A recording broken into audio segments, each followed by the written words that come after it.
Okay, so we're gonna paint the butterfly now, the monarch. And as with any great background, don't want it to be the focus. It's a background. It should be a nice backdrop to your central image or your focal point. Now I'm going to be using American Journey tube paints to do the monarch. And I like to mix up brusho with tube paint watercolor. I feel like they both enhance each other. And it's good to have different kind of pigments on one page. It makes it more interesting. So I'm going to be using Naples yellow for the wings and for the body of the monarch. For one, I love that it's an opaque color and it'll cover nicely. And for two, it's just a lovely warm yellow. So let's start in using the squirrel mop, synthetic fabulous brush, and I'm just going to paint this fella with a good amount, and we're going to watch him pop right out. Now it's okay, again, that the background shows through, because these wings are slightly translucent and it'll let the painting have a little life.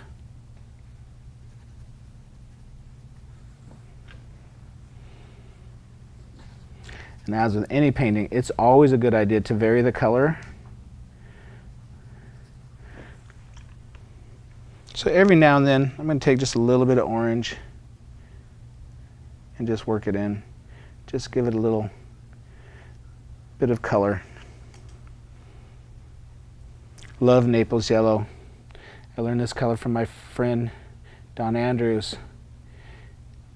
He recommended I put it in my palette, and fortunately I had the wherewithal to listen to him, and it's been a great addition. And you can see already our monarch is coming to life. And as you can see, I'm using a pretty good amount of paint. Because the background has bled so much into the butterfly, I want it to stand out, because it's the star of the show. Of course, this painting's really going to pop when we do the dark bands. What a distinctive and beautiful creature. What a blessing. I always feel like when I see a butterfly that I've been visited by a special being. And we need to let that sit for a minute and dry, and then we'll come back and we'll put the finishing touches on this painting. All right, so here we are at the final step, the finishing touches. Now, I believe that this painting will really live, or not, by the darks that we put down now. It's going to make the most stunning contrast. I like to mix my own darks. I don't have any black in my palette. So what I'm going to use is some burnt sienna and ultramarine. Now the reason I like to mix my own darks is if I want cooler shadows, I can add a little bit of cobalt or a little cerulean. And if I want warmer shadows or warmer darks, I can add some crimson or some rose madder. So we're going to start. We need a good dark, dark, dark on this. And I'm going to make this consistency of heavy, thick milk, because we need to have black, black, blacks. So I'm mixing the burnt sienna in a nice big amount, because we're going to do a lot of this. And I'm going to add just a little bit of cobalt to cool it down a little. And there's my dark. That's my dark black. So I'm looking at my iPad here again, and I'm going to go along this tip and just start putting these darks in.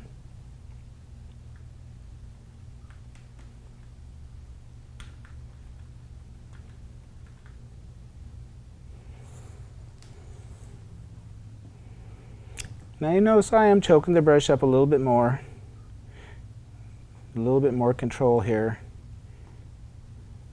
And I'm using less water. Less water means more pigment means darker, and we really need good dark darks here. Let's go right along this whole wing here. And we've got some wonderful shapes here. And these values have to be dark. You can't go soft here. So again, I'm using a good amount of paint, not as much water on this wing. These beautiful markings that nature has provided this amazing creature.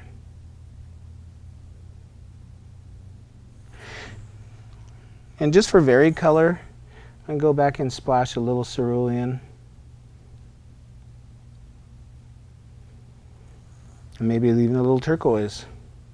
Just little pieces here and there to make it interesting.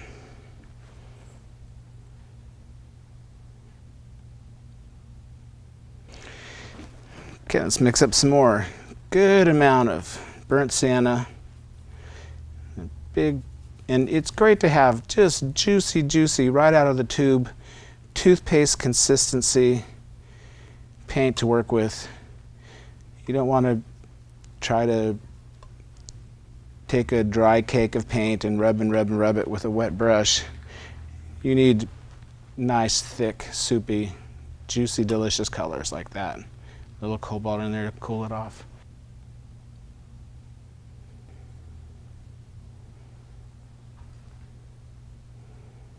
Got a lovely little line along the wing, and then my brush is loaded with paint, just loaded with it.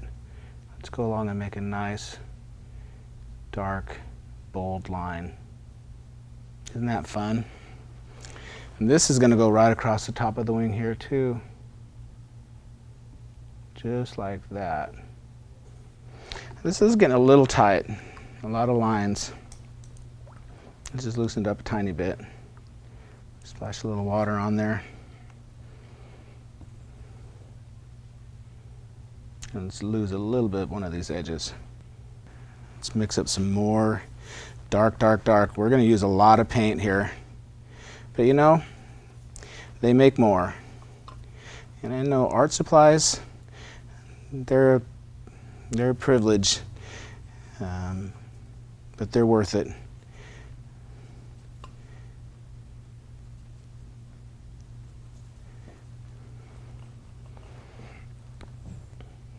And so we've got these other smaller shapes here. Here's one. This is just the wing oscillating. Trying to remember to keep using nice thick paint and let the pigments do their work, do their thing.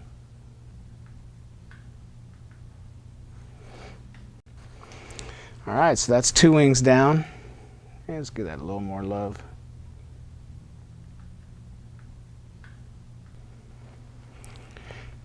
Now let's move to the lower wing.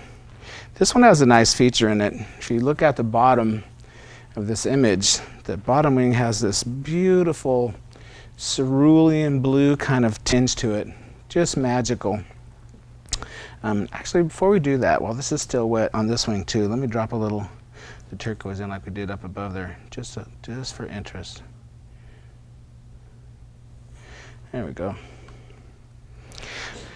And again, lots of burnt sienna, big glob of French ultramarine.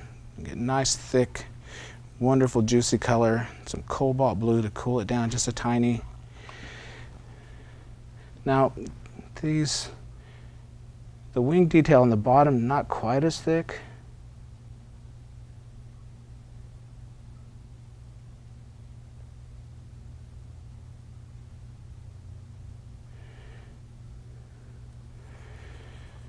But this one right here has that beautiful blue, so I'm going to get some cerulean blue on my brush like this, and I'm going to grab this side. It's going to be the dark, so cerulean on one side, dark on the other, and we're going to drag it through there and see what happens.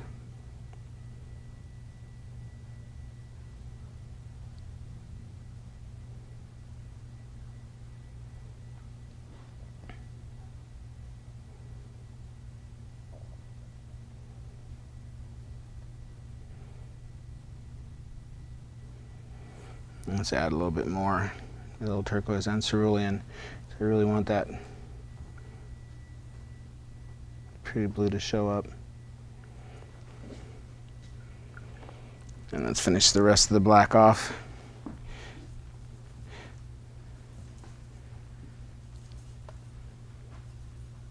You're seeing the butterfly start to come to life. It definitely will be the centerpiece of this painting. And our lovely foliage in the background, it floats away and does what it's supposed to do. It supports us. lovely dark spot here and a little bit of light showing through. And this, I would have to say, is a pretty important spot right here. A couple legs here. There's a little knee.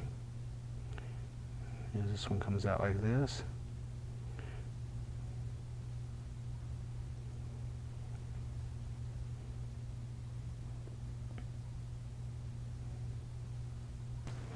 Yay! Now to do the antennas, I'm going to switch to the lizard lick. So I don't want those too thin, and you don't want to paint worms. You want these to definitely be delicate. So I'm going to do this kind of sort of broken.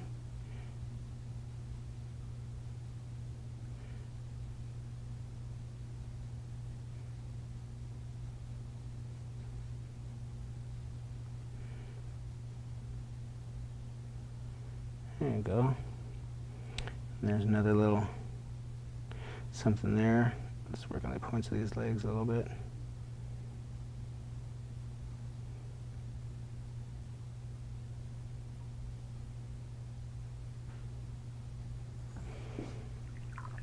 And I have one more thing I want to do around the eye when it dries in just a minute. But now you see how beautiful and bold these shapes are. And we really have a wonderful monarch here. Let's just let this dry for just a minute, and we'll come back and put the last finishing touch around the eye, and we'll be finished with our painting. So let's put the finishing touches on this. I feel like the foliage needs a little something to support it. So I'm going to put some vines or some branches or stems in. And I feel like a little burnt umber, a nice dark brown.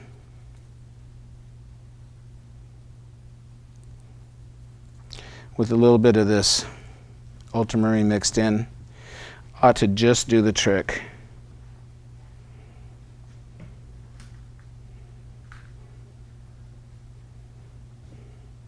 And not much, just a little bit of brown, just to give it a little support. And then trail off. And now we'll work on the eye. I'm going to take a credit card and I'm going to just scrape around this just to lighten that up a little bit. And then my lizard lick for detail.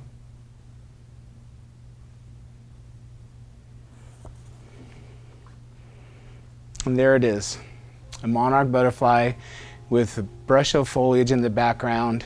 You can use this in almost any background situation, and the same technique with the big drops of water and tying it together and dropping the brusho in. You can do that with regular paint also, and it makes amazing cloudy skies with silver linings.